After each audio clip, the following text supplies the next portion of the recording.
Bonjour, bonjour. Donc, bienvenue à notre 12e épisode du podcast Retour sur les attentes. C'est le premier épisode aussi de cette nouvelle année 2024. Euh, J'accueille avec plaisir mon ami, mon collègue Jonathan. Comment tu vas? Très bien, Joss, et toi? Écoute, ça va, quoi, ça va très bien. Comment s'est passé les vacances pour toi? Ah, c'était très bien, très reposant. Ça fait longtemps, j'ai quasiment déconnecté 2 semaines. C'est assez rare en fin d'année de faire cela, donc ça a fait du bien. Euh, j'ai pris soin de moi, voilà, j'ai lu pas mal, voilà, je me suis déconnecté de LinkedIn, voilà, ça fait du bien de vivre un autre rythme. Et toi? Écoute, moi, j'arrive pas à me déconnecter comme toi. J'ai pas le niveau de discipline que toi tu as, mais j'apprends. En même temps, j'ai pas mal voyagé entre la France et l'Angleterre aussi, donc c'était un peu chargé, mais on a beaucoup de visites, beaucoup de familles, c'était très sympa. D'accord, bon bah, c'est top. Bon, c'était un peu nécessaire. Après, tu dis que je fais preuve de discipline, mais honnêtement, je termine l'année très fatigué. Oui, Euh, je me suis fait la réflexion, tu sais que je travaille, je t'ai rapidement présenté d'ailleurs, on pourra en parler lors d'un futur épisode, le concept de second cerveau. Tu vois, et je me suis dit, mon second cerveau numérique dans lequel je note beaucoup de choses, je note beaucoup oui. d'idées, voilà, je lis un livre, je lis un article, je regarde une vidéo, je prends des notes, etc. Et j'ai terminé l'année en me disant, ton second cerveau, c'est bien, mais il faut prendre soin aussi du premier, quoi. Et je me suis dit, il faut aussi lever le pied et intellectuellement, oui, savoir s'arrêter, quoi. Donc c'était une pause nécessaire. Bon, super, super. Euh, bon, là, on est sur la nouvelle année. Est-ce que tu as des objectifs que tu peux peut-être partager avec nous pour cette année 2024? Ouais, et énormément. Eh bien, figure-toi que j'en ai pas mal lié à des sujets d'écriture. Donc, Ouais, déjà, voilà, en janvier, on a Duno donc publie la nouvelle présentation de la troisième édition de mon livre. Donc, on va dire, c'est la même édition que celle qui était publiée précédemment, mais c'est une nouvelle présentation, en fait, la maquette de la collection évolue. Donc, on a travaillé sur l'adaptation par rapport à cette nouvelle maquette. Donc, on a profité pour faire certaines retouches. Donc, c'est vrai qu'il y a des éléments, des tableaux qui sont peut-être mieux présentés, etc. Donc, on a d'accord. travaillé là-dessus. Ce qui Hmm. m'a donné l'occasion, accessoirement, de relire intégralement mon livre, chose que je ne fais pas régulièrement, pour préparer le travail pour la quatrième édition, donc sur laquelle j'ai commencé à travailler. Donc ça aussi, ça va être une belle évolution. Je pense qu'on, étant donné que la nouvelle présentation de la troisième édition là, est publiée en janvier 2024, donc là, en ce moment même, la quatrième édition, je pense, il faut que j'en parle à mon éditrice, mais je pense que ce sera plutôt 2025. Ah Et oui? il y aura pas mal d'évolutions, ouais, pas mal d'évolutions dans le texte. J'ai des belles surprises à présenter. Je vais très certainement travailler avec un, avec un enseignant aussi qui est spécialiste du sujet de l'évaluation, un enseignant-chercheur. Donc voilà, on va certainement faire des choses aussi en commun. Donc voilà, ça va vraiment être l'occasion de revoir une grosse partie du texte, la structure, vraiment faire en sorte que ça soit encore plus pratico-pratique, Hmm. vraiment une espèce voilà, de guide d'accompagnement. Hmm. Donc vraiment très très orienté, oui, mise en pratique, hein, passage à la pratique, passage à l'action pour les responsables formation, les formateurs, etc. Tu as commencé à écrire la première édition quand? C'était quelle année? À écrire, pas publier, mais à écrire. Alors, publié, c'était en 2013, si je ne dis pas de bêtises. 2013, deuxième édition 2017, troisième 2021. Donc voilà, c'est à peu Ouais, donc près, ça fait plus de 10 ans, quoi. ouais, quand même, c'est à peu près tous les 3 4 ans, on va dire qu'il y a une Et nouvelle. tu aurais pensé, lors lors de la rédaction de la première édition, que tu aurais fait quatre éditions avec des changements aussi profonds, etc. Alors, très honnêtement, non. J'étais déjà très content de publier une première édition. Je- c'était l'occasion pour mes proches qui je vais le dire en rigolant, mais ne comprennent à peu près rien à ce que je fais de mes journées, quoi. Ça, c'est ils donnent des C'est cours qui pareil. ne correspondent pas exactement, en fait. Non, non, je les évalue. Quoi. Mais qu'est-ce que ça veut dire, etc. Donc, le fait de sortir un livre, ça matérialisait quelque chose. On se disait, bon, Oui. ok, on comprend pourquoi il est enfermé de longues heures dans son bureau. Donc, c'était une petite fierté personnelle et familiale. Mais je me disais, bon, voilà, bah, c'est déjà très bien. Et comme le travail continue, et puis ouais, on va dire, j'avais tellement travaillé aussi sur, en fait, la première édition était notamment issue de mes travaux de thèse. Donc je me disais, bon, voilà, ressortir des éditions, mais qu'est-ce que je vais pouvoir raconter de plus? En fait, ce qui est bon, c'est que les choses évoluent. Et donc, on Mm. voit qu'il y a quand même des choses à raconter, il y a des pratiques qui évoluent, on s'adapte en fonction des modalités d'apprentissage qui évoluent elles-mêmes, etc. Donc tout ça, c'est pas mal. Et, et aussi, je vais sortir, je vais contribuer à un ouvrage collectif qui va être publié par, on va dire, plutôt des Québécois, aussi avec la participation de Suisses, sur justement l'évaluation de la formation aussi, avec des contributions de la Oui. part de différents auteurs. Et je vais rédiger avec deux collègues, Camille et Julie, que je salue ici, le chapitre sur l'évaluation du niveau 1. Donc ça va être aussi l'occasion de faire évoluer certaines des pratiques, certaines des choses que j'écris dans mon propre ouvrage, et de voir, tiens, comment on peut voir ça sous un angle différent. Donc voilà, Mm. beaucoup de projets d'écriture. Oui, j'entends ça, c'est super, c'est super. Moi, je trouve ça très intéressant en parlant des Québécois et des Suisses, tu vois, je suis c'est parce que c'est marrant parce que lorsque nous, on a fait ces certifications, ces formations sur l'évaluation, forcément, on avait un avis, ou on avait peut-être un focus très sur la France métropole. Mais finalement, je me rendais pas compte à quel point les Québécois et les Suisses, les Belges, etc., étaient aussi intéressés, et les Marocains aussi, à, Oui, à l'évaluation. tout à fait. Et je me dis peut-être c'est parce qu'ils n'ont pas de système paritaire, ils n'ont pas de système de financement, c'est vraiment l'entreprise qui paye, il n'y a rien d'autre, et que ils sont donc peut-être plus intéressés que certaines parties du marché français aussi à ce niveau-là. Ouais, c'est possible. Ça restera, bon, moi, ça restera on va dire une de mes hypothèses, hein, c'est qu'effectivement, Oui. plus le système, on va dire, est dirigiste, je vais dire ça comme ça, euh, moins on a intérêt finalement à se préoccuper d'évaluation, parce que dans tous les cas, il faut faire de la formation. Il faut faire de la formation, et c'est vu comme un moyen, et donc, malheureusement, c'est aussi vu comme une dépense, etc. Et on voit, comme je l'ai dit, Mm. hein, il y a d'autres pays francophones qui sont très très intéressés par le sujet, voire davantage. Oui, C'est bien d'aller voir ce qui se fait à l'extérieur, et aussi de ramener ça en France pour faire évoluer nos absolument, propres pratiques. absolument. Alors nous, au niveau au niveau objectif, tous les deux, on a aussi un défi parce que donc le nouveau propriétaire du modèle K-Patrick s'appelle Anchor Training. Ils ont refait tous les supports, tout le contenu pédagogique aussi des certifications. Oui. Et donc nous, et toi et moi, on est en train de suivre la nouvelle la nouvelle formation. Donc c'est très tôt là dans la démarche parce qu'après il faut que nous on traduise en français. Mm. Mais bon, je pense que tu es d'accord avec moi que il y a pas mal de choses qui se passent qui font qu'eux aussi, comme toi pour ton livre, ben on se modernise, on s'adapte aussi au contexte du marché tel que le client et tout ça, on fait des retours par rapport à ce qui est pratiqué. Oui, et ouais, ouais, tout à fait. Et c'est vrai que c'est intéressant parce que ce travail, donc voilà, les Carpatrick font évoluer le programme, les programmes. Donc pour partager aussi avec les auditeurs et les auditrices, nous suivons nous-mêmes, on va dire, ce nouveau programme pour voilà, comprendre Oui. les évolutions, etc.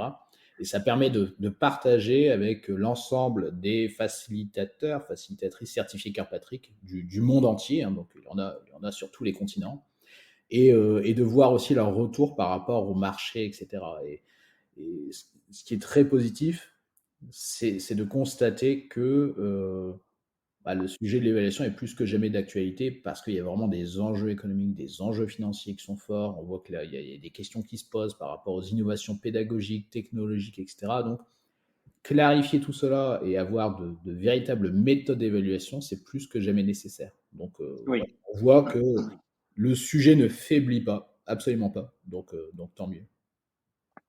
ouais, c'est valorisant pour nous et nos efforts, et c'est très sympa de partager aussi avec tous ce professionnels. Donc ça, il faut qu'on le fasse, il faut qu'on le finisse, et après qu'il faut on s'adapte pour nos propres formations. Donc, alors à la louche, je pense qu'on va sortir tout ça pour septembre, j'imagine, pour le deuxième semestre 2024, si tout va bien. Ouais, tout à fait. On va, Mm, on va mm, se fixer ça comme objectif. ouais.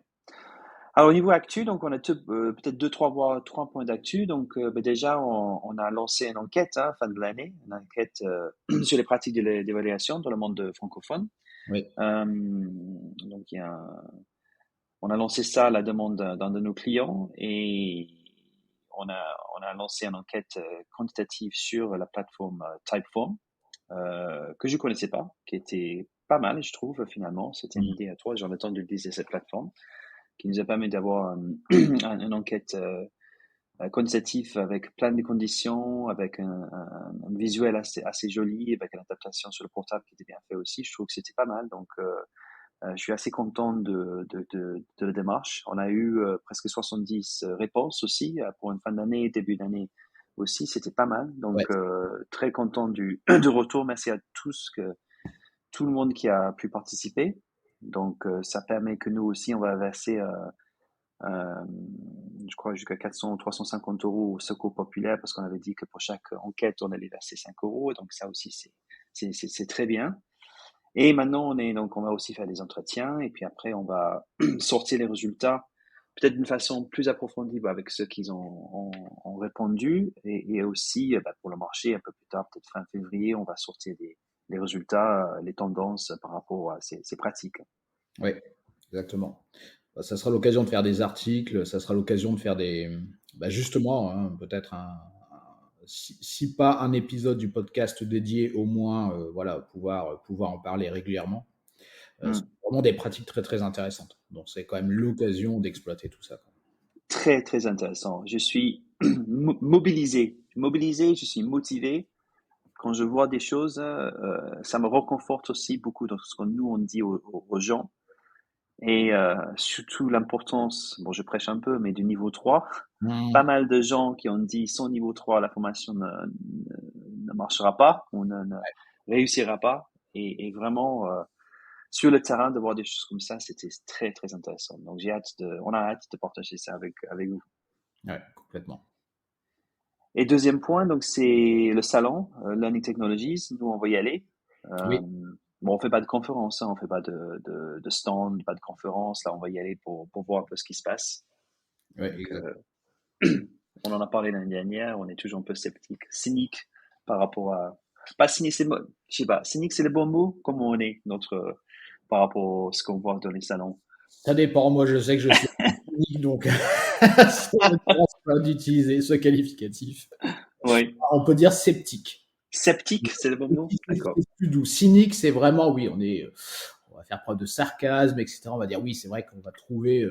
Je crois que l'année Non. dernière, on disait que c'était formidable. On va trouver il faut que la formation soit toujours innovante, agile, C'est etc. ça, c'est Voilà. ça, Évidemment que cette année, on va encore avoir plus d'intelligence artificielle, etc. c'est ça. Oui. Voilà, donc très bien, mais ne jamais perdre de vue la question de l'utilité et de l'efficacité. Et voilà. Et moi, évidemment, enfin toi comme moi, on va se promener sur le salon avec nos lunettes, on va dire théoriques de l'évaluation, en voyant tout, en passant tout au crible de l'évaluation et des résultats et de l'impact. Euh, et voilà. Et donc là, forcément qu'on aura un œil critique par rapport à tout ce que l'on va voir. Très bien. Et puis le troisième point, c'est qu'on a lancé donc le calendrier pour les nouvelles sessions publiques pour la certification bronze. Donc avec une session qui va démarrer déjà au mois de mars à distance, et puis mois d'avril pour le présentiel. Donc je vous invite rapidement à vous inscrire si ça vous intéresse pour ces sessions-là. Argent, on n'a pas encore fixé, Jonathan. L'année dernière, on a fait mois de juillet, donc Oui. on va voir ensemble pour l'argent. On sait qu'on a quelques demandes, donc ça aussi, on va la faire. Puis après, bon, d'autres sessions en deuxième semestre aussi. Ouais, tout à fait. Donc pas mal de choses et puis pas mal d'intros qui sont programmés aussi, quoi. Donc Oui, oui, oui, oui, oui, oui. ça Donc fonctionne super on bien. est très content. Ouais, c'est bien. Bon, voilà. Donc aujourd'hui, qu'est-ce qu'on a comme invité, Jonathan, avant qu'on lance l'interview? Eh bien, écoute, on reçoit Marine Dumoulin, donc on va avoir l'occasion de s'entretenir avec elle, formatrice aussi, bon, elle se présentera hein, elle-même, mais aussi conceptrice pédagogique. Enfin voilà, c'est une voix VOIX connue dans le monde de la formation sur LinkedIn. Donc voilà, j'ai, je t'en avais parlé, je trouvais ça très intéressant de recevoir Marine parce que elle apporte beaucoup, elle communique beaucoup, elle partage beaucoup de pratiques très intéressantes. Voilà, sans langue de bois, donc ça on apprécie aussi sur le podcast. Donc c'est vraiment l'occasion d'avoir un échange aussi sympathique qu'intéressant. Allez, parfait, on y va. Alors on a le plaisir de recevoir cette fois sur le podcast Marine Dumoulin. Marine, comment vas-tu? Ben, je vais très bien, merci beaucoup. Et toi, comment ça va? Ça va très bien. Écoute, comme un début d'année, on va dire, après des vacances très reposantes. Donc voilà, là, je suis d'attaque pour la suite. Joss, je pense que tu es d'attaque aussi pour ce Toujours. Moi, j'arrête pas. Moi, c'est même pas les vacances. C'est que c'est la famille. Tu vois, trois enfants, c'est impossible. c'est clair. Non, Alors, je rigole. juste pour situer, donc, nous avons le plaisir de recevoir Marine. Marine, ça fait quelque temps que l'on se connaît désormais, en tout cas toi et moi, et on va dire à distance. C'est-à-dire que on a un terrain de jeu commun qui est LinkedIn, Oui. sur lequel on officie pas mal, et il faudrait que je retrouve la date exacte à partir du moment où on est entré en relation, que l'on a commencé à se suivre mutuellement, etc. Et j'ai vu tes nombreuses contributions. Alors c'est vrai que tu publies beaucoup de choses. Moi, je trouve ça vraiment top parce que notamment tu fais beaucoup de synthèses, tu fais des infographies, etc. Et je trouve que vraiment, euh, que l'on ait de l'expérience ou non d'ailleurs dans le milieu de la formation, qu'on soit formateur, formatrice, débutant, débutante, ou alors que l'on soit expérimenté, etc. Il y a toujours des bonnes pratiques à prendre. Donc moi, je trouve ça top.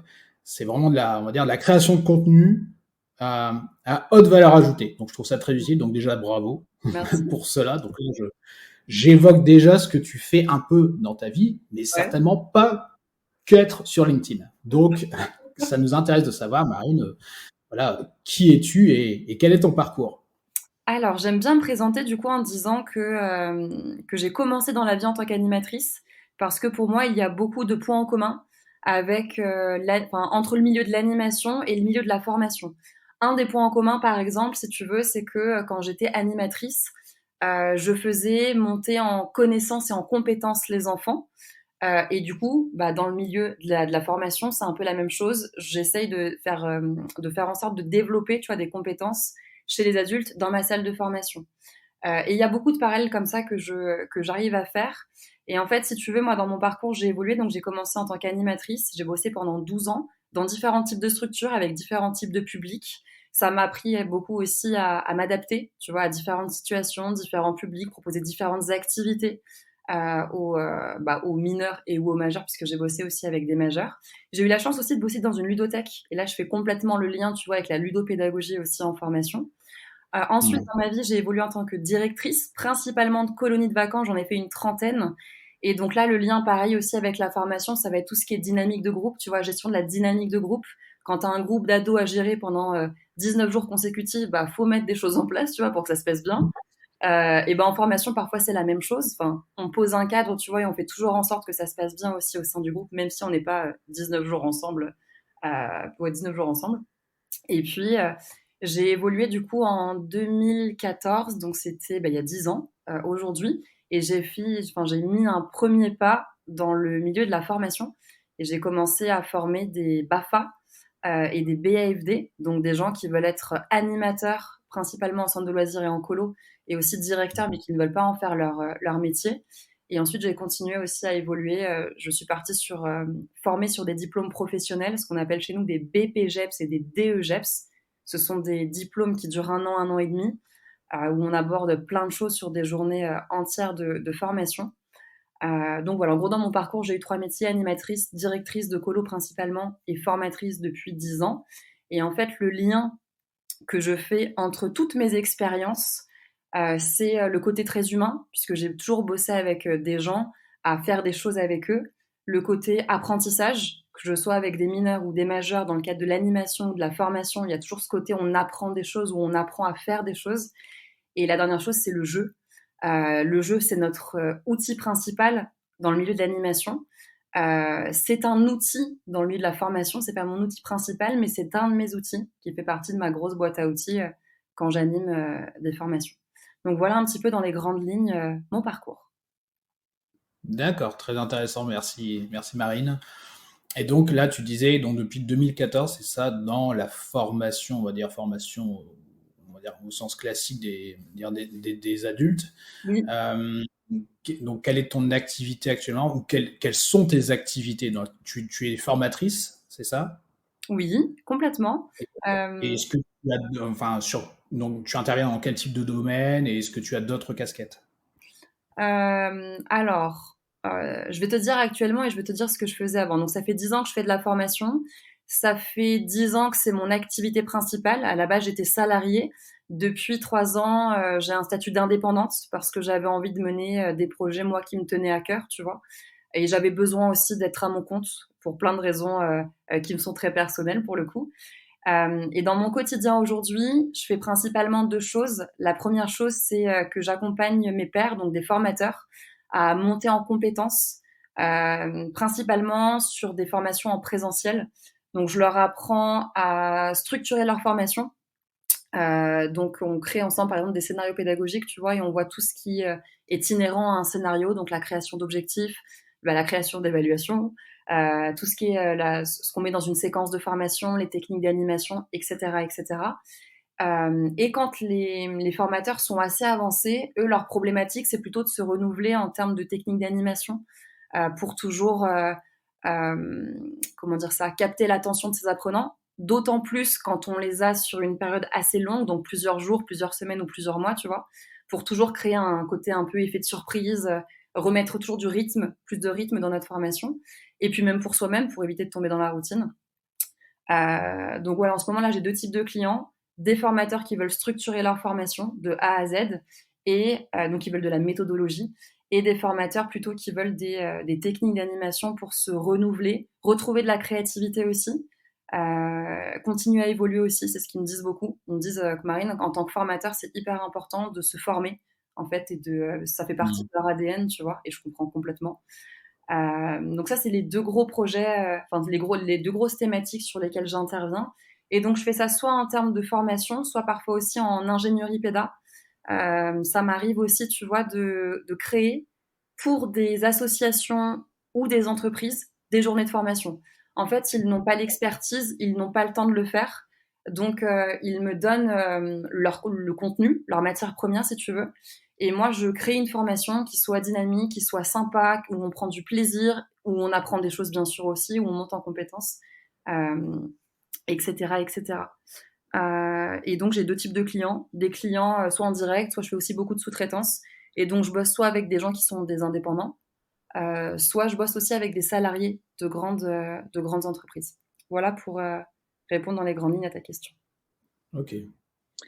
Marine, je me permets de prendre le fil. Juste par Mhm. curiosité, est-ce qu'il y a des tendances avec les clients avec qui tu travailles? Est-ce que ce sont de certains secteurs d'activité? Est-ce que c'est plutôt dans le secteur public, secteur privé? Est-ce que les formateurs avec qui tu travailles sont plutôt des indépendants et eux-mêmes ils travaillent dans certains secteurs? Est-ce que tu vois certains, certains liens entre tout ce que tu fais ou c'est très très varié? Sincèrement, c'est hyper varié. Si je te donne quelques exemples de thématiques sur lesquelles interviennent mes clients, j'ai accompagné il n'y a pas longtemps une responsable pédagogique qui forme à tout ce qui est coiffure. Donc elle forme des coiffeurs, tu vois, donc dans tout ce qui est technique de Ouais. balayage, coupe de cheveux, etc. J'ai des clients que j'accompagne plutôt sur du management, ça c'est des choses qui sont plus classiques, sur J'étais en rendez-vous, tu vois, lundi avec une cliente. On fait un temps sur TRE, technique de recherche d'emploi. Donc, je l'accompagne à structurer sa formation. Ce matin, j'étais en visio avec une cliente qui, elle, est plutôt sur de la, comment on appelle ça? De la stratégie commerciale, de la prospection. On parlait de prospection ce matin. J'avais des clientes sur de la mutuelle. Elle formait des salariés internes de sa boîte à bien gérer et utiliser le logiciel interne en fait pour tout ce qui est en lien avec la mutuelle. J'avais une cliente qui bossait qui formait pardon sur la retraite. Donc en fait, mes clients ont un panel de thématiques hyper variées. Marine, tu disais que tu formais en présentiel. C'est uniquement en présentiel ou c'est essentiellement en présentiel, on va dire, pour les formations que tu animes toi-même?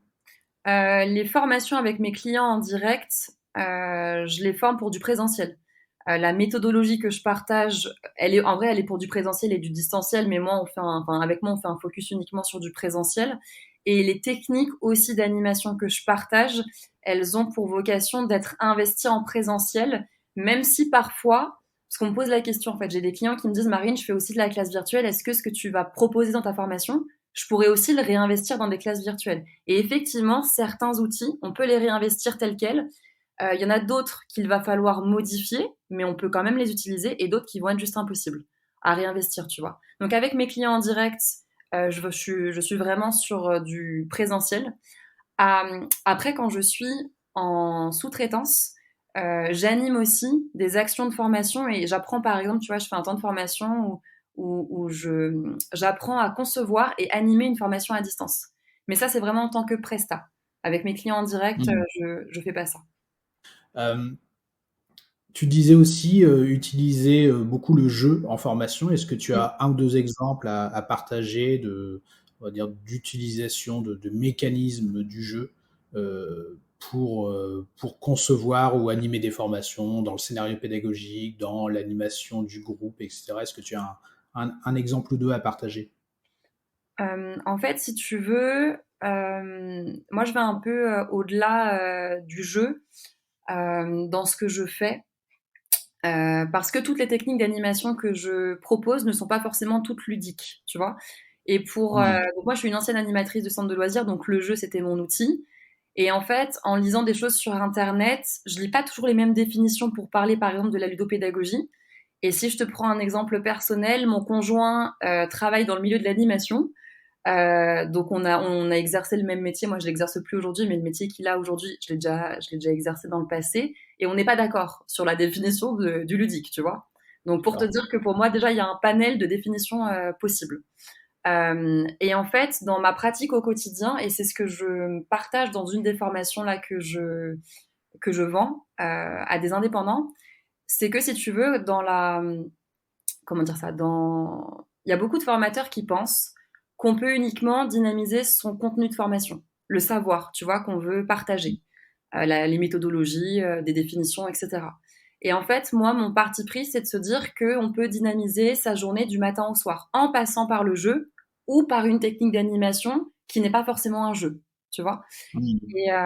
Et en fait, ce que je partage dans la formation que j'ai créée, je partage de mémoire un peu plus de 10 techniques pour dynamiser sa journée de formation qui ont des objectifs différents. Si je te donne des choses un peu classiques qu'on connaît quasiment tous dans le milieu, moi, pour commencer mes journées, tu vois, quand le groupe se connaît pas, j'anime un jeu de connaissances. Donc c'est une Mhm. manière de dynamiser ma journée de formation. Elle n'a aucun lien avec la thématique de formation, enfin avec la connaissance, pardon, en lien avec le thème de formation, puisque je partage pas de contenu. Mais par contre, en termes de dynamique de groupe, pour moi, selon ma vision de la formation, c'est très pertinent de commencer ces formations quand le groupe se connaît pas, par un jeu de connaissances, parce que ça lance déjà une petite dynamique, tu vois.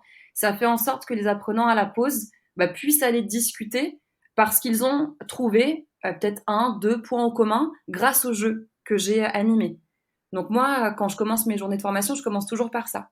Je te donne un deuxième exemple qui est aussi décorrélé du contenu de formation. Quand j'ai des groupes que je connais déjà, je commence toujours mes journées par ce que moi j'appelle dans ma sémantique un forum. C'est un terme en fait que j'utilise aujourd'hui parce que c'est comme ça qu'on m'a formé, tu vois. Et un forum, c'est quoi? C'est une technique pour récolter le ressenti des apprenants et de chaque apprenant, savoir comment ils vont, savoir si chacun se sent bien, se sent pas bien, pourquoi, en fonction de ce que chacun veut partager. Hein. L'objectif, c'est pas d'être intrusif, pas du tout, mais c'est déjà de prendre la température un peu le matin. Et en fait, quand je connais les groupes, je fais toujours un forum le matin, tu vois. Donc je le choisis, j'en ai plein, j'ai une grosse boîte à outils de forum, je le choisis en fonction de ce que j'ai envie de faire avec mes groupes. Et donc j'impulse ça. Et tu vois, on dynamise la journée, on implique les apprenants, c'est eux qui prennent la parole, et c'est pas du tout lié au contenu. Et comme ça, dans ta journée de formation, tu as plein de techniques, tu as plein de manières qui ont des objectifs différents pour dynamiser. Donc que ce soit en lien avec le jeu ou pas forcément, parce que pour moi, tout n'est pas forcément ludique, c'est pas utile en fait. Et des fois, ça peut desservir même ce que tu veux faire. Et donc, tu trouves Tout à que fait. en intégrant des jeux comme ça, qui sont déconnectés du contenu, ça favorise quand même l'apprentissage par la suite, on est d'accord? Ça favorise, j'ai pas entendu Joss, ça a coupé. L'apprentissage par la suite. C'est-à-dire que le fait que tu as fait ces jeux-là, par exemple sur l'inclusion ou sur la température dans la salle, ça favorise l'apprentissage par la suite. Oui, Ça en aide fait, les si gens tu veux, à mieux apprendre. si je te donne un exemple très concret. Parfois, le matin, je récupère des apprenants qui sont contrariés. Ça m'arrive très souvent et je sais que j'ai plein de clients à qui ça arrive aussi d'avoir le matin en formation des apprenants qui n'ont pas envie d'être là. Tu vois, donc déjà, t'as pas envie d'être là et moi, je dois te partager du contenu et faire en sorte que tu montes en compétences, tu vois. Déjà, l'enjeu est assez gros. Et en fait, je sais que ces personnes, ce sont un peu des cocottes minutes, des bombes à retardement. C'est-à-dire que si je ne leur donne pas un espace pour déposer leur ressenti qui est légitime, c'est un ressenti, tu vois, donc moi j'ai pas de jugement à avoir par rapport à ça. Il y a pas de il a raison, il a tort, c'est son ressenti, donc c'est son droit, tu vois, de penser et de ressentir ce qu'il souhaite. Je sais que si je mets pas en place un temps pour en parler, comme ce sont pour moi des cocottes minutes, en tout cas j'ai cette vision-là, ils peuvent exploser à n'importe quel moment de la journée de formation. Et donc là, je les ai perdus, il faut que je les gère, donc je peux pas avancer sur ma journée, etc. Tu vois. Et ça se trouve, depuis le matin, ils sont tellement fermés et fâchés que tout ce qu'on va pouvoir se partager, bah, ça va rentrer dans une oreille, ressortir par l'autre et ils vont absolument rien en faire.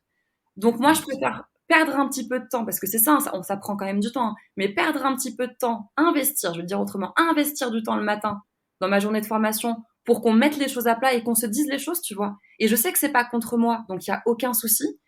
J'ai pas de problème à mettre en place un temps comme ça, tu vois, j'ai pas peur.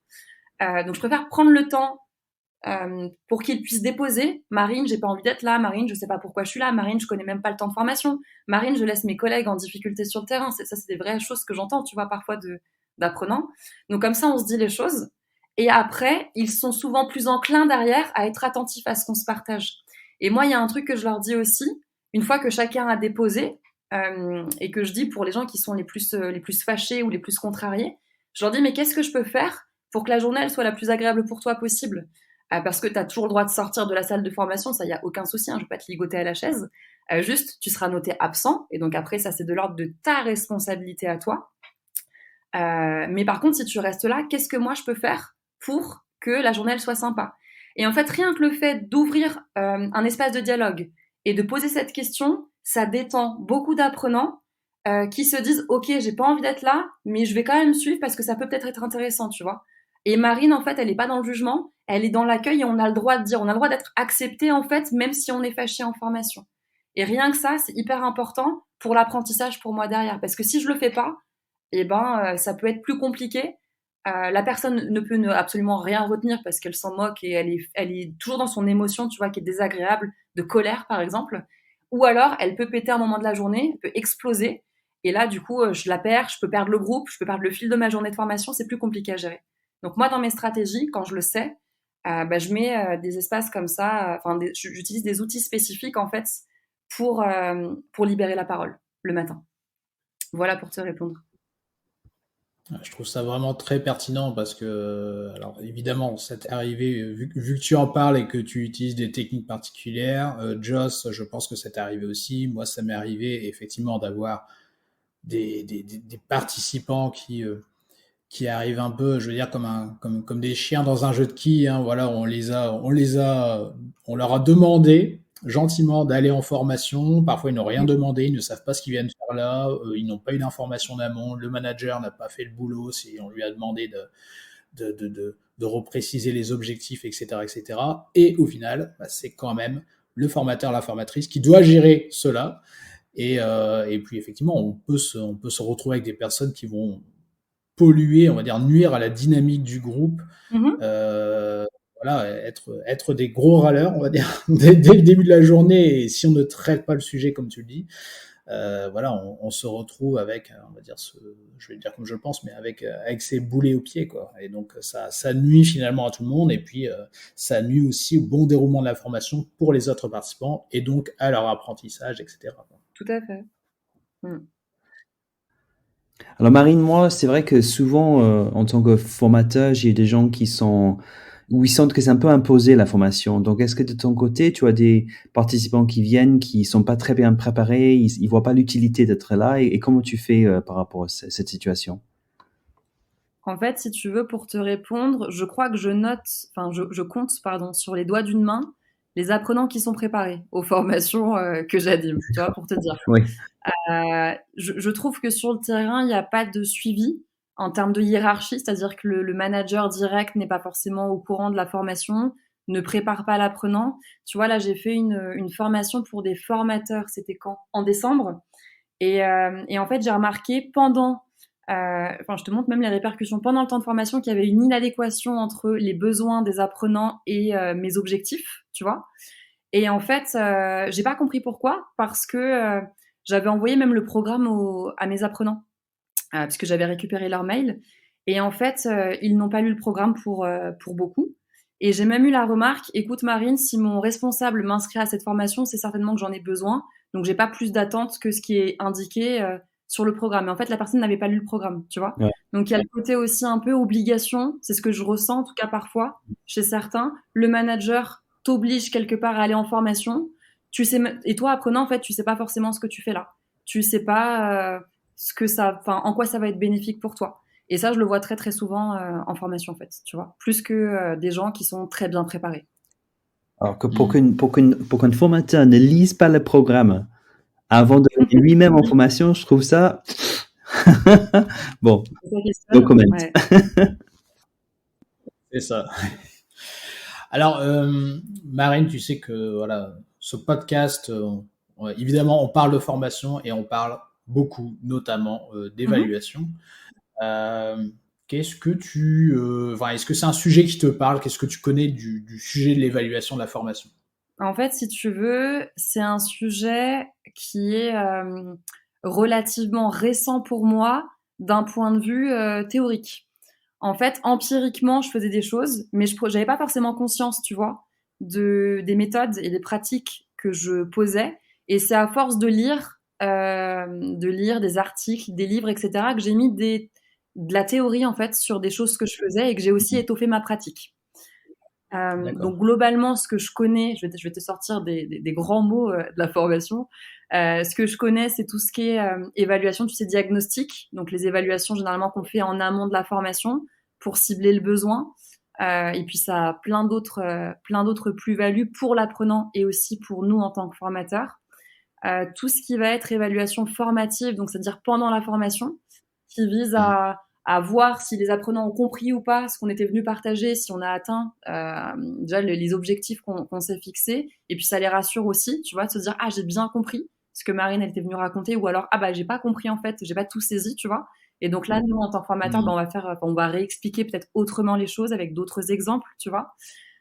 Il y a tout ce qui est formation, tout ce qui est évaluation aussi sommative, donc en fin de formation. Ça c'est du classique. Et tout ce qui est aussi évaluation de satisfaction. Moi, j'appelle ça des bilans de satisfaction. Donc, savoir de manière, si je l'explique de manière simple, savoir quand on vient former si les apprenants ont passé une bonne journée ou pas, s'ils ont appris des choses ou pas, s'ils arrivent à projeter ce qu'on est venu leur partager dans leur contexte réel de terrain. Et puis, ce que j'ai appris aussi en lisant ton livre, parce que j'ai lu ton livre, j'ai pas tout retenu, je t'avoue, mais j'ai lu et j'ai pris des notes. J'ai fait aussi quelques petits ajustements sur deux de mes formations, pardon. J'ai découvert et redécouvert un peu Kirkpatrick avec les différents niveaux. Et en fait, le feedback, d'ailleurs, que je vous faisais à tous les deux avant qu'on enregistre et que je me fais aussi sur le terrain, c'est que les 4 niveaux, ça peut être plus ou moins facile de les mettre en œuvre, tu vois, de mettre des évaluations sur ces 4 niveaux en fonction de la formation que tu animes et de la, comment dire ça, ouais, de la formation que tu animes, je vais le dire comme ça. Donc ça aussi, tu vois, Kirkpatrick, je connais un petit peu. Je suis pas experte, mais je connais les grandes lignes. Donc voilà un petit peu ce que je connais moi de l'évaluation quand on aborde ce sujet-là, quand on parle de ça. Ok, et merci. Et c'est intéressant ce que effectivement tu disais. Bon, voilà, ce que j'ai découvert, on va dire, d'un point de vue Mhm. théorique, on va dire plutôt les notions d'évaluation, mais bon, j'ai envie de dire l'important, c'est surtout ce que l'on fait, quoi. C'est ta pratique, c'est finalement parfois on échange d'ailleurs avec Joss, avec des personnes qui ont des pratiques d'évaluation plus ou moins Ouais, développées et qui après nous disent ah oui d'accord, donc quand vous parlez de Kirkpatrick c'est ça, ouais, etc. Et parfois c'est vrai qu'on fait du Kirkpatrick sans le tout à savoir fait. finalement. Donc, voilà, Kirkpatrick ça reste un modèle et voilà, et pourtant voilà, c'est un facilitateur certifié Kirkpatrick qui tient ce discours, mais on n'a pas attendu Kirkpatrick pour évaluer les formations. Voilà, donc il faut voir ça comme une grille de lecture. Et effectivement, tu faisais déjà l'évaluation avant même d'entendre parler de Kirkpatrick. Mm. Et par rapport justement à ta pratique de l'évaluation, est-ce que tu as pu, alors, via l'évaluation plutôt formelle, telle que celle que tu décrivais en plusieurs temps, ou via des évaluations informelles, etc., est-ce que il y a des projets de formation, on va dire, dont tu es particulièrement fier parce que tu as pu noter, enfin, tu as pu voir des résultats, encore une fois, de manière via une évaluation formelle ou informelle, hein, ça peut être des témoignages, de l'observation, des choses comme ça, où tu te dis, tiens, là vraiment, ça porte ses fruits. La formation a de l'effet, ça a eu un impact à différents niveaux sur la satisfaction des personnes, sur ce qu'elles ont Mhm. appris, sur leur envie de mettre en œuvre, etc. Enfin, si voilà, c'était un projet qui te vient en tête, quel Bah, serait-il? je vais te partager deux exemples parce que je les trouve intéressants. Il y en a un qui va répondre à ta question et l'autre qui va s'éloigner un peu de ta question parce que c'est pas lié à une évaluation, mais que je trouve intéressant et qui rentre un peu quand même dans le champ de ce que tu me demandes. Le Mhm. premier exemple, c'est tous les clients que j'ai en formation individuelle. Moi, j'ai une formation, je propose une formation en ligne qui est à distance, individualisée, personnalisée. Et en fait, j'ai différents clients qui la vivent. Et cette même formation, avant, je la proposais de manière collective, tu vois. Donc, j'ai plusieurs clients qui sont passés par cette formation-là. Et en fait, effectivement, je fais évaluations avec eux tout au long de la durée où on est ensemble. Et j'ai fait des études de cas avec une dizaine de clients plusieurs mois après qu'on se soit quitté. Et en fait, j'ai trouvé ça hyper intéressant. C'est la première fois que je le fais, tu vois, sur une formation. J'ai trouvé ça hyper Mhm. intéressant pour moi en tant que formatrice parce que j'ai pu voir les conséquences réelles, tu vois, de la formation que mes clients ont vécu à mes côtés. Et si je te dis un petit peu ce qu'il D'accord. en ressort globalement, les choses qui sont un peu communes dans les témoignages de mes différents clients, globalement, ils se sentent, tu vois, plus efficaces et compétents parce qu'ils ont une méthodologie, donc ils ont de la structure et ils ont plein d'outils aussi, plein de techniques pour dynamiser leur journée de formation. Et donc, à ce niveau-là, tu vois, c'est ce qu'ils cherchaient. Et donc, ils sont hyper contents Mhm. par rapport à ça. Et ce qui est d'autant plus intéressant, c'est qu'il y a eu des retombées, en fait, qui ne sont pas forcément en lien direct avec le contenu de la formation et que je trouve hyper intéressant. Notamment, ils sont beaucoup plus confiants, ils sont plus sereins. Il y en a beaucoup qui se sentent beaucoup plus à l'aise en formation et à leur place, tu vois. C'est un terme qu'on m'a dit, Marine, je me sens à ma place, je me sens à ma juste place. Mhm. J'ai des Intéressant. clients qui m'expliquent qu'ils ont beaucoup moins le syndrome de l'imposteur avant, tu vois, qu'ils se sentent légitimes à être formateurs.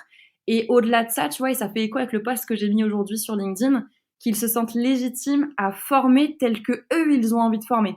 C'est-à-dire qu'ils assument quelque part leur singularité, leur manière de former, tu vois, et qui ils sont. Et Mhm. ça, je trouve ça génial, tu vois. Et la dernière Ouais. chose qui vient aussi beaucoup, c'est qu'ils s'autorisent à expérimenter et à oser. Chose qu'il soit ne faisait pas du tout avant, soit qu'il faisait avec la peur au ventre et en se jugeant. Maintenant, tu vois, certains expérimentent, osent faire des choses et ne se jugent pas. Et en fait, quand ils m'ont raconté tout ça, tu vois, j'étais assise sur ma chaise et là, tout mon travail a pris du sens. Enfin, mon travail, il a toujours du Mhm. sens, tu vois. Mais je me suis dit, waouh, en fait, au-delà des répercussions qu'il y a sur la connaissance qu'ils ont, tu vois, et leurs compétences, il y a aussi des répercussions sur eux, tu vois, en termes de confiance en soi, ce sentiment d'être à sa place, d'être bien. Et je trouve ça juste génial, tu vois. Et j'ai découvert ça grâce aux études de cas que j'ai fait avec eux. C'était valorisant pour toi, cette expérience, par rapport au travail que toi, tu as fait aussi, dans l'information et après? En fait, si tu veux, quand j'ai écouté tous ces témoignages, je me suis dit que la formation que je leur ai proposée, elle a du sens. Et je pense qu'effectivement, ouais, c'est très valorisant par rapport à tout ce qu'on a pu mettre en place en fait ensemble. Donc complètement, ouais. Pour te répondre, complètement. C'est l'illustration parfaite je crois que c'est ça, ce proverbe je l'ai plus exactement en tête, mais je crois que c'est l'éducation, ça n'est pas remplir un vase, c'est allumer un feu.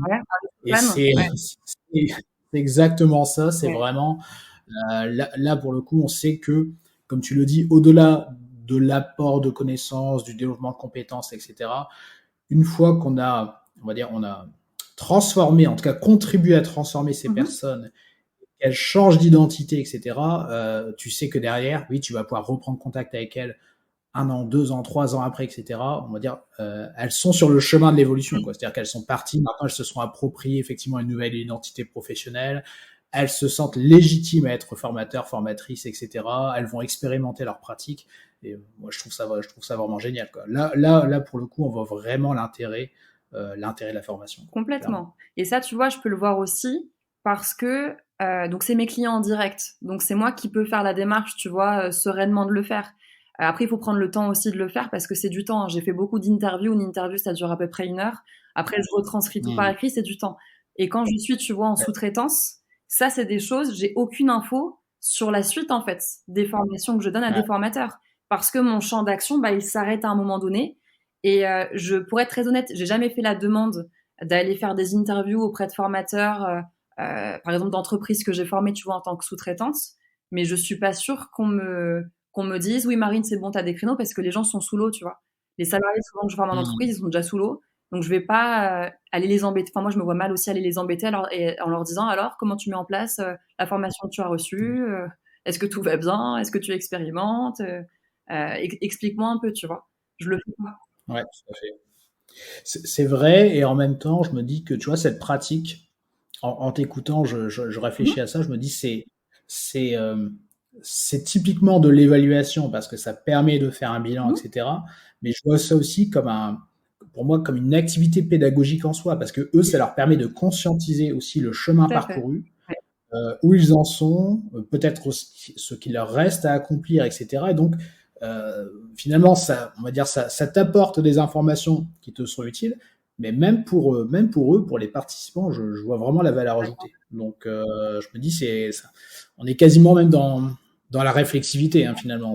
Voilà, on se dit, tiens, je prends un peu de recul, je regarde le chemin parcouru, je fais un peu le bilan des plus et des moins, j'analyse ma pratique, etc. Donc, tout ça est utile pour l'évaluation, mais pas que. Complètement. Je te rejoins tout à fait. Et est-ce que tes clients, alors c'est plus difficile effectivement quand tu interviens en sous-traitance, mais quand tu as des clients directs, est-ce que tes clients te réclament d'évaluations particulières ou alors ils te laissent complètement, on va dire, le champ libre? Sincèrement, on me réclame pas d'évaluation et par exemple si j'en faisais pas, je pense que ce serait pas si grave, tu vois, pour certaines personnes ou certains groupes. Je vais aller un peu plus loin dans ce que je vais te dire. Je me souviens qu'une fois j'ai donné une formation, c'était il y a 1 an, pour une association.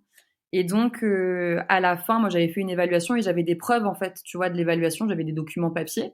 Et donc un peu naïvement, tu vois, je vais voir le référent de formation parce que j'aime bien aller voir les référents en fin de formation pour leur faire un bilan de ce qui s'est passé, tu vois, oral, pour qu'ils sachent un petit peu ce qu'on a fait, les tendances un peu en termes de dynamique de groupe, qui va bien, qui va pas bien, etc.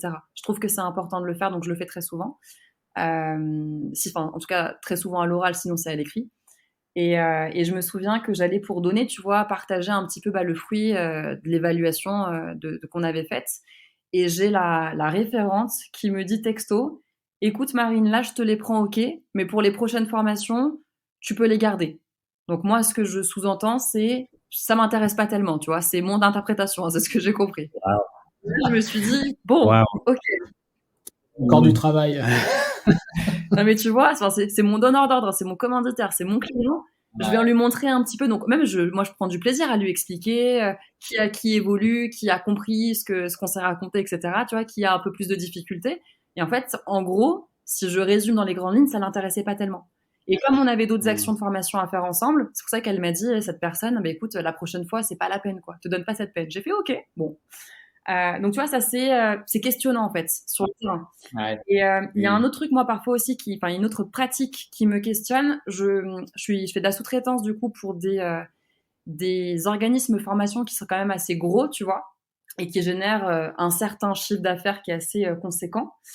Et en fait, si tu veux, parfois, il y a un paradoxe, c'est-à-dire que on me missionne sur une action de formation. Donc moi, je crée toujours mes objectifs, tu vois. J'ai beaucoup de mal avec les formations catalogues parce que je comprends pas toujours d'ailleurs les objectifs qui sont indiqués, tu vois. Et des fois, je suis pas forcément d'accord dans la progression pédagogique, etc. Et donc, j'aime bien créer mes formations. Et donc, le client avec qui je travaille sait que je crée de A à Z mes formations, tu vois. Et en fait, je trouve parfois un décalage entre les évaluations que je dois remplir, je vais m'expliquer, et les objectifs de formation que moi j'ai créés.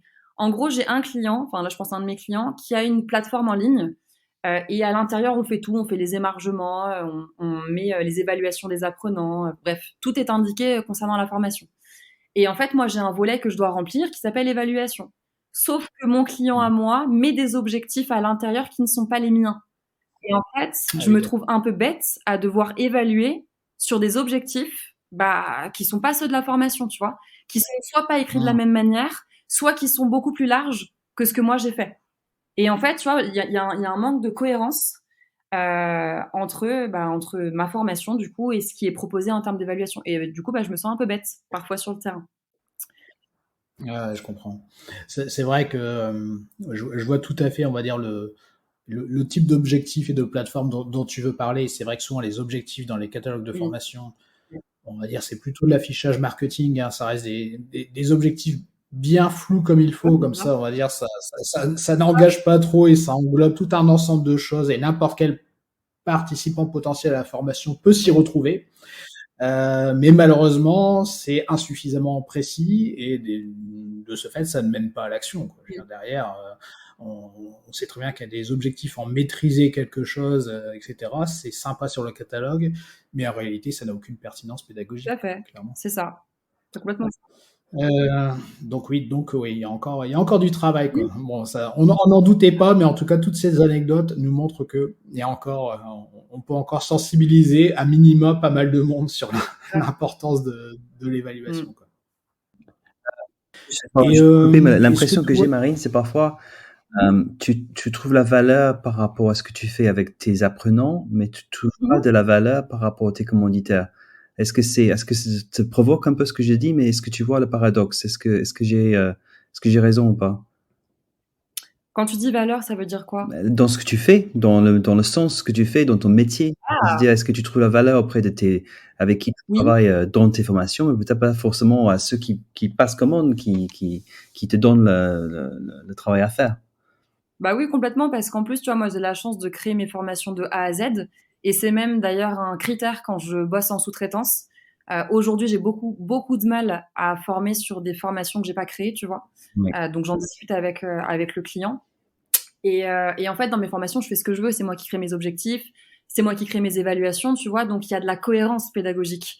Moi, je sais pourquoi je fais ce que je fais de 9h à 17h, tu vois, et je peux tout argumenter. Et donc, effectivement, quand je vois que je dois remplir des cases qui n'ont pas de sens au regard de ce que j'ai fait, ça me questionne et ça me montre, tu vois, l'incohérence et comment dire ça. Et en fait, je pense qu'il y a tellement... Enfin, il y a peut-être des OF qui sont tellement des usines, tu vois, qu'ils n'ont pas envie de se prendre la tête à reprendre les objectifs de chaque formateur pour le réintégrer dans le logiciel en ligne, pour faire une évaluation qui soit cohérente. D'accord. Je pense qu'il y a ça aussi, Oui. tu vois. Oui. Alors après, est-ce que c'est bien, est-ce que c'est pas bien, je suis personne pour juger. Mais je pense qu'il y a ce côté-là, le côté un peu, c'est facilitant de garder les objectifs qu'on a mis sur le catalogue. Et puis Marine, elle se débrouille, tu vois, pour remplir les évaluations. Mais je sais même pas si tous les clients ont conscience de ça, tu vois, de la déconnexion entre leurs objectifs et les miens, concrets de terrain, tu vois. Je suis pas sûre. Alors, justement, on va se faire plaisir un peu. Ouais. On va faire un rêve D'accord. ensemble, si tu veux bien. Euh, Imagine, voilà, je vais pas dire dessine-moi un mouton, mais dessine-moi on va dire le projet parfait. Selon toi, qu'est-ce que tu attendrais idéalement? Enfin, tu as certainement déjà vécu au moins des parties de ce rêve, mais c'est quoi pour toi le client idéal qui te permettrait de réaliser le projet de formation idéal et peut-être même, pourquoi pas, avec le dispositif d'évaluation idéal. Tu vois, si tu devais rédiger cela et te dire, voilà, en 2024, je ne vais plus avoir que des projets qui ressembleraient à ceci. Quel serait ce rêve? Alors déjà, je pense qu'à ta question, avant de répondre, je pense qu'il n'y a pas de réponse parfaite, tu vois, parce qu'en fonction des clients, des thèmes, de la durée de formation, etc., la réponse, elle peut être assez différente. Mais C'est logique. un client idéal, alors pour moi, un client idéal, tu vois, c'est quelqu'un, et ça m'est arrivé là récemment, j'ai fait une réunion de cadrage où en fait le client m'a donné son envie, mais pas forcément son besoin. Et moi, je fais une grosse distinction entre les deux, tu vois. En fait, il m'expliquait, D'accord. c'était pour former ses formateurs en interne qui sont salariés, il m'expliquait son envie, donc de les former à la ludopédagogie, tu vois, c'est sa demande. Et en fait, quand je discutais avec lui, moi, j'ai décelé d'autres besoins de formation. Et donc, un client Hmm. idéal, c'est un client avec qui je discute et qui accepte que je le forme, enfin que je forme ses équipes, tu vois, et qui mette aussi le budget derrière, parce que souvent c'est ça qui coince. Il y a une question de budget, il y a une question de temporalité aussi, parce que parfois tu as des formateurs qui sont sous l'eau, en fait, qu'ils soient salariés ou indépendants, donc ils n'ont pas le temps de se former. Et donc le client idéal, c'est celui qui est OK pour se former à ce dont il a envie, mais aussi à ce dont il a besoin, tu vois. Et parfois même quand tu formes, enfin parfois c'est uniquement quand je suis sur le terrain que je me rends compte qu'il y a d'autres besoins de formation, tu vois. Et donc après, on peut toujours faire des propositions. Et donc si c'est un client idéal, bah, il accepte toutes mes propositions et puis on y va, tu vois. Donc ça, c'est pour la première partie de ta question. Après, dans le dispositif un peu idéal, on en parle beaucoup, c'est un peu simple ce que je vais dire, mais j'y crois beaucoup. Moi, le dispositif, je pense, idéal, c'est le blended, tu vois, avec tout ce qu'on peut tirer de mieux du digital et tout ce qu'on peut tirer de mieux du présentiel. Je pense que vraiment la formation idéale, c'est un mélange entre les deux. Donc après, ça dépend aussi toujours hein, de qui sont tes apprenants, c'est quoi la formation. S'ils sont par exemple, tu vas aux quatre coins du monde, bon, peut-être que le présentiel, ça va être compliqué. Hein. Mais Ouais. s'ils sont en France et qu'on peut les faire se déplacer, tu vois, parce que c'est pertinent de le faire, parce que si c'est pas pertinent, il n'y a pas d'intérêt, bah pourquoi pas. Moi, je crois beaucoup à ça. C'est pas forcément ce que je pratique, tu vois, pourtant. Moi, dans ce que je fais, c'est soit du 100% présentiel, soit du 100% distanciel. Aujourd'hui, de mémoire, je réfléchis, mais j'ai très peu, voire pas de projet blended. Pourtant, je crois beaucoup à ça. Jess. Est-ce que D'accord. quand tu dis blended, tu parles du contenu en ligne ou un mélange entre classe virtuelle et présentiel? Juste pour comprendre. Ah bah, je parle des deux en Les fait, deux. c'est le meilleur du distanciel et le meilleur du présentiel. Donc dans le présentiel, bah, on est en salle et dans le distanciel, ça peut être effectivement du e-learning, donc en asynchrone, mais ça peut être aussi du synchrone, tu vois, avec de la classe virtuelle. Ouais. Euh, Ça peut être par exemple, un exemple comme ça, on fait une journée en présentiel, tu vois. Ensuite, on fait des coachings individuels en classe virtuelle, donc des coachings individuels avec enfin des coachings, de la formation individuelle du coup, où on cible vraiment les besoins de chaque apprenant, tu vois. Et donc la classe virtuelle, elle est très bien pour ça. Et après, on peut leur partager du contenu supplémentaire en e-learning. Ou alors le e-learning, tu le places au début de ta formation pour avoir la connaissance. En présentiel, tu testes, expérimentes. Et après, tu continues avec un format individuel en classe virtuelle, tu vois, par exemple. Ouais. Ça peut être hyper intéressant. Ouais, la variété aussi, ça fait que c'est toujours vivant. On reste pas focalisé sur Oui. une seule modalité, on change, ça permet de motiver Ah, aussi. tout à fait, ça met du rythme en fait dans la formation et c'est hyper pertinent en fonction de ce que tu veux faire, tu vois. À quoi ça sert de se faire déplacer des gens qui vont braver les bouchons, le froid, les moins 2 degrés, la neige, pour faire un entretien individuel avec toi, enfin un entretien, pour faire un petit temps d'échange individuel, alors qu'on peut le faire en visio, tu vois. Ouais. Quel est l'intérêt? Moi, j'en vois pas, tu vois. Donc ouais, complètement. Et au niveau de tout ces nouvelles innovations, le métavers, l'immersivity, la casque virtuelle et tout ça, l'intelligence artificielle, est-ce que tu t'intéresses un peu? Qu'est-ce que tu penses de tout ça? Alors, moi, je suis un peu à l'ancienne, pour tout vous dire. Autant je forme à distance, mais j'utilise quelques outils numériques et pas tellement. Pourquoi? Principalement parce que c'est un coût, au bout d'un moment, d'accumuler les logiciels. Mais en fait, si tu veux, tout ce qui est IA, métaverse, etc., pour le moment, dans ma pratique, je les envisage pas forcément, tu vois. Euh, Moi, je m'intéresse à tout ce qui est en lien avec la technologie numérique depuis le Covid. Pourquoi? Parce que j'y étais obligée. S'il n'y avait pas eu le Covid et qu'on serait encore dans beaucoup plus de formations en présentiel du coup qu'aujourd'hui, bah, je ferais toujours du présentiel, hein, je pense, tu vois. Je me suis mise au Hmm. distanciel parce que il y a eu le Covid. Et en plus, j'ai un trait de ma personnalité qui n'aide pas non plus, c'est que j'aime pas trop suivre les tendances, les modes. Ça me freine plus qu'autre chose. J'aime bien prendre Bravo. le temps en fait d'analyser, de prendre du recul, de pas y aller à fond tout de suite alors que je connais pas plus que ça. Tu vois, j'ai un peu de méfiance toujours sur tout ce qui est un peu, enfin, ce que moi j'appelle l'effet de mode. Donc j'aime bien prendre du recul, tu vois. Et quand on s'est dit tout ça, qu'est-ce qu'on peut se dire aussi? C'est que je trouve quand même que tout ce qui est en lien avec l'IA, moi je vois de ça, enfin je regarde ça d'un peu loin, mais je trouve que ça peut être quand même intéressant pour, en tant que formateur, s'inspirer parfois quand tu as un peu le syndrome de la page blanche, pour éventuellement te donner des pistes. Et encore, je pense qu'il faut quand même bien manipuler l'outil, moi je sais pas du tout le faire, mais parfois je sais que, par exemple dans la rédaction des objectifs, des fois je galère un peu, et je fais beaucoup d'allers-retours. Et en fait, l'IA, je le vois un peu comme un collègue avec qui tu pourrais discuter. Parce que je trouve qu'en termes de processus créatif et de réflexion et pour avoir des idées, c'est hyper pertinent quand tu discutes avec un collègue. Donc en fait, l'IA, je le vois un peu comme un collègue avec qui tu pourrais discuter, qui viendrait un peu te donner des idées que t'as pas forcément eu, tu vois, ou des prismes que tu n'as pas forcément eu comme ça, du premier coup. Et donc en ça, ça peut être intéressant parce que ça peut être aidant. Euh, donc voilà un peu ce que Hmm. je peux te dire par rapport à ta question. J'aime beaucoup ta position parce que c'est vrai que alors sur tout ce qui est intelligence artificielle, les différentes applications, IA générative, Mhm. etc. C'est vrai que, enfin moi là, je suis très critique là-dessus lorsqu'il s'agit de faire à la place Ouais, d'eux. C'est-à-dire que voilà, effectivement, si enfin, demain et on a vu on commence à voir des applications où littéralement j'ai fait j'ai fait le test. Hein, tu renseignes l'évaluation de la formation, vas-y, fais-moi un cours là-dessus et ça te sort une espèce de, on va dire, de Wikipédia ouais. amélioré avec des images, des exercices, des quiz, Mhm. etc. Et à la fin, je pourrais dire, bon, bah, c'est bien, exporte-moi ça dans un module SCORM, je mets ça sur une plateforme en Ouais, ligne et ouais. youpi. Euh, Évidemment, la valeur ajoutée est quand même Mm. moindre. Et par contre, là, et c'est pour ça que j'aime beaucoup ta position, c'est que euh, c'est- oui à l'IA, mais vraiment, effectivement, en tant qu'assistant, assistante, un peu comme tu viens de le dire si justement, comme si on échangeait avec un collègue pour avoir des idées, etc. Mais on garde notre cerveau. Mhm. Tu vois, on ne sous-traite pas, on ne délègue pas la pensée, la créativité, Mhm. etc.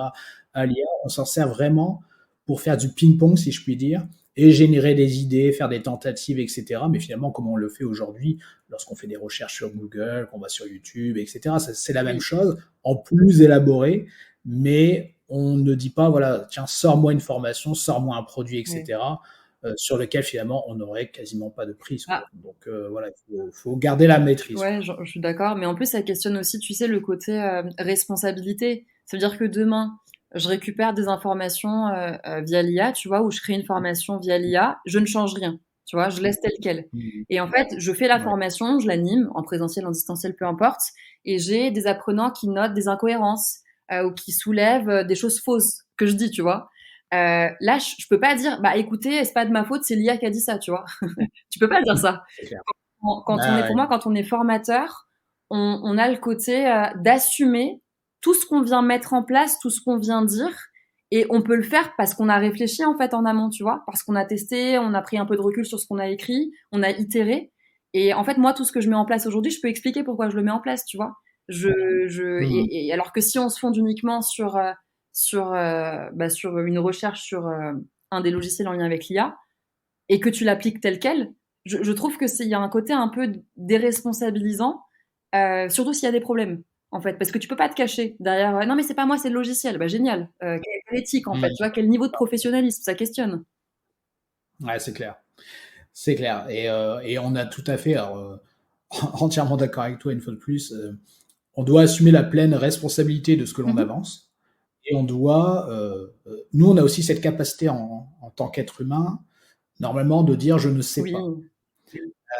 Aujourd'hui, il y a beaucoup d'applications à base d'IA qui n'ont pas cette capacité de dire non, je suis désolé, je ne sais pas. Et donc, elles vont générer un peu tout et n'importe quoi. Oui, donc on va toujours trouver quelque chose à raconter, quoi, mais on va dire de belles âneries. Ouais. Donc, effectivement, on doit aussi pouvoir admettre ses limites, dire je ne sais pas, je vais aller me Mhm. renseigner. Alors, je ne suis pas le meilleur, la meilleure là-dessus, etc. Bien quoi. sûr.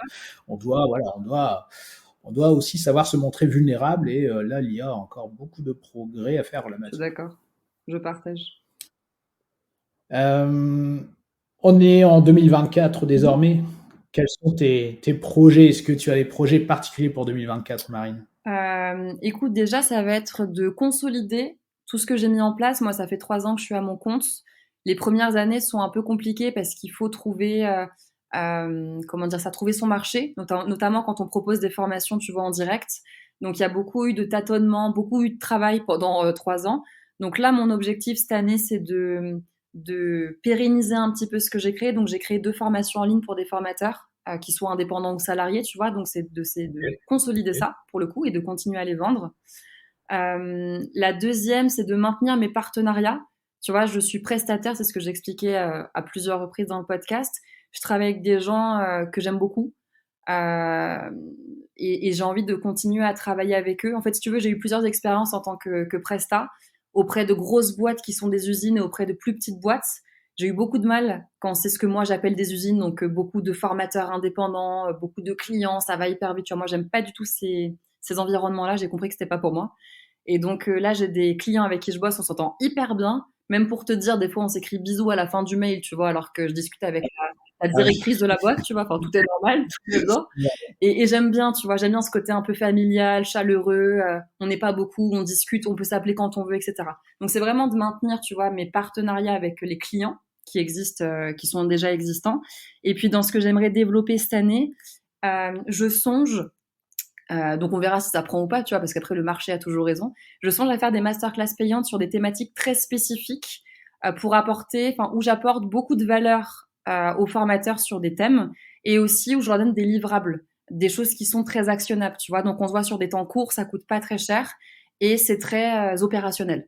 Ça c'est quelque chose qui me trotte un petit peu dans la tête, donc il faut que je tâte un petit peu le marché pour voir si c'est intéressant ou pas pour les gens. Et la deuxième chose, c'est partir plus sur sortir un peu de la formation et partir sur du conseil et de l'ingépéda. C'est-à-dire que j'ai fait un constat, c'est que beaucoup de formateurs sortent de formation de formateurs en n'étant pas très sûrs finalement de ce qu'il faut faire, tu vois, en termes de méthodologie, en termes de pratique. En plus, on travaille avec des humains, donc un truc qui marche avec un groupe peut ne pas fonctionner avec un autre groupe, tu vois, donc c'est très notre métier est très challengeant et c'est aussi pour ça qu'il est très intéressant. Et donc, faire des temps, tu vois, avec des gens comme ça qui sont formés, mais qui veulent se rassurer, qui ont besoin d'un regard extérieur aussi pour soit challenger un scénario pédagogique qu'ils ont construit, soit qu'on construise ensemble, tu vois, une formation, mais plutôt en mode conseil. Donc, ça va plus vite qu'une formation classique. Et je fais avec eux parce qu'ils ont déjà les bases, tu vois. Donc, on va aussi plus vite. Donc, voilà un petit peu Ouais, ce que j'envisage pour 2024. Super, ouais, super. vraiment des beaux projets. Alors moi, j'ai été un peu sensible, Marine, parce que au début, avant de quand commençait l'enregistrement, tu m'as dit que tu me connaissais pas et parce que non, j'ai vu qu'en fait sur LinkedIn, j'ai pas une grande notoriété, donc c'est vraiment quelque chose que je trouve travailler. Toi, en l'occurrence, tu as combien d'abonnés? Je crois que tu as plus de 10 000, c'est ça? Combien d'abonnés tu as sur LinkedIn? J'ai passé les 22 000, je 22 crois, 000. Wow, en décembre, là, ouais, en janvier. wow. Et Jonathan, tu as combien? Ah, je suis un petit joueur, moi, je 13 suis à 000. Bon, 13 Marine, 000. 22 Voilà. 000, c'est. Est-ce que tu peux nous donner. Comment tu trouves l'expérience LinkedIn? Parce que là, franchement, 22 000, c'est génial. Bravo. Merci. Comment tu as fait? Comment tu trouves ce réseau? Combien de temps tu passes par semaine dedans? Oh. Voilà. Est-ce que tu as une stratégie là-dessus? Juste quelques infos parce que c'est pas tous les jours qu'on a quelqu'un qui a une audience aussi large. Alors que te dire? Je pourrais te dire un milliard de choses. Moi, je suis sur LinkedIn, je crois, depuis 3 ans. Au début, je faisais des posts qui prenaient pas du tout. J'avais 3 likes, 2 likes, pas de likes, pas d'engagement, pas de commentaires, etc. Tu vois, j'ai pas lâché l'affaire, j'ai continué. Ouais. Je pense que ce qui est important sur LinkedIn, c'est de parler, de pas jouer un rôle, tu vois, de pas dire des choses qui font bien. C'est un peu ce qu'on se racontait d'ailleurs au début du podcast, mais de vraiment dire ce qu'on pense avec ses mots à soi. Et aussi, je pense, enfin, ça peut être utile de tenter de pas heurter les autres, tu vois, du mieux qu'on peut. Parce qu'en fait, les réseaux sociaux, avoir de l'engagement, des abonnés, c'est cool, mais tu as aussi le côté violence où dès que tu vas avoir un positionnement un peu clivant, tu peux avoir des commentaires pas très agréables, parfois méchants, tu vois, et ça peut être difficile à vivre. Donc moi, je réfléchis toujours aussi quand je crée des posts à me dire est-ce que je peux heurter quelqu'un ou pas dans ce que je dis, même si je suis 100% alignée avec ce que je dis dans tous mes posts, hein. Ça, il n'y a pas de sujet sur ça. Mais aussi à faire attention à mes formulations de phrases, tu vois. Je trouve que c'est hyper important. Et donc, comment j'ai fait? J'ai beaucoup publié. J'ai axé sur, je pense aussi, j'ai essayé de trouver en fait les besoins des gens, ce que mes clients à moi voulaient lire, tu vois. Oui. Donc moi, principalement, ce qui revient souvent, c'est les techniques d'animation. Donc les posts souvent qui marchent le mieux, c'est ça. Comme le disait tout à l'heure Jonathan, j'ai fait des infographies depuis août. Ça marche hyper bien. Le format, il est génial. Et moi, je kiffe faire des infographies. J'adore le côté créativité. Enfin, je suis quelqu'un de très créatif et je le redécouvre, tu vois, aussi grâce à LinkedIn. LinkedIn m'a aussi donné beaucoup, beaucoup confiance en moi. Je suis quelqu'un, j'en parle de temps en temps, mais je suis un peu introvertie. Je doute beaucoup, tu vois, ça se voit pas. Mes clients le voient pas non plus, ils me le disent des fois, mais je doute beaucoup de plein de trucs. Et en fait, le fait de publier m'a vraiment donné beaucoup de confiance en moi. Et le fait de publier t'aide aussi à structurer ta pensée. Et je trouve ça aussi hyper intéressant, tu vois, ce travail d'écriture pour, euh, Tout à fait. pour mettre au clair ses idées, en fait. Je trouve ça hyper intéressant, déjà rien que pour soi. Au-delà d'apporter des choses aux gens, pour soi, c'est hyper intéressant. Et pour répondre aussi à un des aspects que tu as partagé, comment je fais pour avoir 22 000 abonnés, j'ai beaucoup publié. Et en fait, à la fin, j'avais des stratégies. Donc, j'ai repéré les posts qui marchaient le mieux, donc les thématiques qui marchaient le mieux, tout bêtement. Donc, je les ai démultipliés en différents posts. Et j'essaie toujours d'apporter de la valeur avec des angles de vue un peu différents, Ouais. en parlant de la même chose, tu vois. Ouais. Et voilà, je réponds à tous les commentaires qu'on m'envoie, j'essaie de répondre à tous les messages qu'on m'envoie aussi, même si parfois j'ai un peu de retard ou des fois j'ai un peu de difficulté parce que des fois je reçois beaucoup de messages. Je pense que le fait aussi de répondre, tu vois, aux gens, ça aide, enfin ça favorise le fait qu'ils reviennent te lire, Ouais. parce que ça crée du lien en fait, tout simplement. Et même, tu peux avoir des retombées aussi qui sont hyper intéressantes. Jonathan, je pense que tu le connais. Josh, je ne sais pas, mais il y a Christopher. Alors, je suis nulle en nom de famille, donc pardon Christopher si tu m'entends. Christopher qui est un formateur qui bosse pour DNL Digital. Oui, je vois qui, ouais. Il assure en tant que référent la promo du Bahut à Paris. Et en fait, donc on s'est rencontré avec Christopher sur les réseaux sociaux, donc sur LinkedIn, tu vois, on se connaissait pas avant, on a commencé un petit peu à échanger en MP, il a fait une masterclass, j'ai fait une masterclass pour le même prestataire, enfin pour la même personne. Et en fait, on a discuté et on s'est dit bah pourquoi pas collaborer ensemble. Et en fait, par exemple, j'ai eu une opportunité business. Il m'a demandé si je pouvais intervenir sur sa promo il y a un an, tu vois. Donc, tu as le côté aussi où tu peux avoir des partenaires et plein de clients aussi via LinkedIn, quoi. Et ça, c'est hyper intéressant aussi pour le business, pour les rencontres qu'on fait. Bah là, si je suis sur le podcast aujourd'hui, c'est parce que j'ai discuté avec Jonathan Oui. par message ou par commentaire, tu vois. Donc, c'est aussi ce qui fait que je suis là aujourd'hui avec vous. Donc, beaucoup, beaucoup de plus-value à utiliser LinkedIn. Moi, j'invite toujours tous mes clients à aller investir le réseau s'ils le souhaitent. Parce que c'est pas une obligation, on peut avoir beaucoup de pudeur et pas avoir envie de raconter sa vie ou son expertise, tu vois, et ça, je respecte. Mais en tout cas, c'est un levier extraordinaire, LinkedIn. Et je pense, alors j'espère ne pas écorcher son Ouais. nom, mais je pense Christopher, alors Drin Oui, c'est Moretti, lui, non Drin, exactement. je pense qu'on prononce Drin, sinon il Je nous sais pas, corrigera. mais oui, oui, oui, oui, oui. Mais c'est ça, ouais, tout à fait. Super, bah écoute, bravo. Et puis, je pense qu'effectivement, tu as aussi sur LinkedIn une position, un positionnement qui est tout à fait pertinent. Et je pense, tu disais, oui, sur faire attention, etc. Je ne sais plus exactement quel terme tu as utilisé, mais à ne pas blesser, ne pas heurter les personnes, etc. Et c'est vrai que c'est quand même quelque chose à avoir en tête. J'écoutais le podcast de l'auteur Mark Manson hier. Il recevait un journaliste et qui expliquait justement que à l'ère des réseaux sociaux, te prendre une critique, avant, quand tu te prenais une critique, il y avait tout au plus les personnes dans la pièce qui l'entendaient. Aujourd'hui, il faut imaginer la violence que c'est lorsque l'on va commenter le post de quelqu'un pour dire non mais tu racontes n'importe quoi et qu'il y a 200 personnes qui le voient. Et donc c'est vrai que tout le monde n'a pas toujours ça en tête. Alors à la fois dans le positif comme dans le négatif, on se prend, on va dire, des décharges de dopamine au sens positif du terme, mais aussi on peut se prendre des critiques qui sont énormes. Et voilà, il faut quand même avoir ça en tête que on a des êtres humains derrière le clavier et qu'effectivement, voilà, allez, si on n'est pas d'accord avec quelque chose que l'on voit passer sur son fil, eh bien, on peut continuer son chemin. Je veux dire, personne ne va mourir, c'est tout. On n'est pas obligé de se dire, alors là, je vais aller sortir ma plus belle critique du jour et essayer de détruire cette personne. Ça, c'est plus que limite. Je suis d'accord, mais tu sais, juste pour rebondir sur ce que tu dis, parce que moi, ça me questionne, notamment sur Facebook. Je trouve que parfois, je suis dans plusieurs groupes Facebook de formateurs. Et en fait, parfois, je suis tous les jours sur Facebook, tu vois, je scrolle. Je commente pas beaucoup, mais je scrolle beaucoup. Et des fois, je vois les réponses de personnes qui sont formateurs et je me dis, mais est-ce que la manière dont tu réponds à la personne qui pose gentiment sa question, est-ce que tu fais la même chose dans ta salle de formation, tu vois? Et en fait, ça me questionne parce que je crois à la théorie, ce qu'on appelle l'homme pluriel, tu vois, que tu montres pas les mêmes facettes de ta personnalité en fonction des groupes dans lesquels tu es, ça j'y crois foncièrement.